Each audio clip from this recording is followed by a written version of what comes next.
కంగారు పడకండి. దాన్ని ఎలా అంతం చేయాలో నాకు తెలుసు. ఒకసారి శివుడు నాట్యం చేస్తూ ఉండగా శివుడు చేతి నుంచి చెమట చుక్క జారి ఒక ఉంగరంలో పడి, ఒక పువ్వులో పడి ఉంగరంగా ఆ పువ్వు రూపం చెందింది. ఆ ఉంగరంతోనే మనం ఈ దుష్టశక్తిని శాశ్వతంగా అంతం చేయవచ్చు. చెప్తాను వినండి.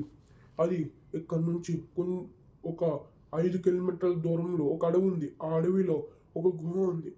ఆ గుహ లోపల ఒక డబ్బా మెరుస్తూ ఉంటుంది. ఆ డబ్బాలోనే ఉంగరం అనేది ఉంది. మహర్షి, పదండి మహర్షి, ఆ ఉంగరాన్ని తీసుకుని వద్దాం. అక్కర్లేదు, నేను ఇప్పుడు దాన్ని తపస్సు చేసి తీసుకుని వస్తాను.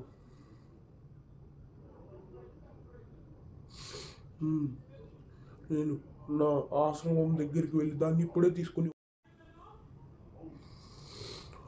హర హర మహాదేవ శంభో శంకర దీన్ని తెలుస్తాను.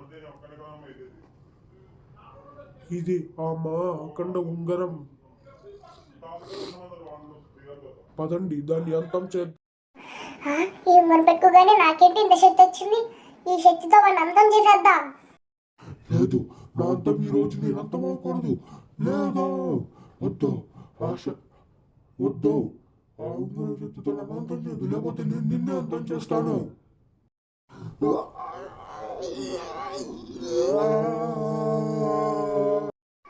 తీసుకోండి మహర్షి, మీ అఖండ ఉంగరం. సమయానికి దీన్ని ఇచ్చి మాకు ఎంతో సాయం చేశారు. ధన్యవాదాలు.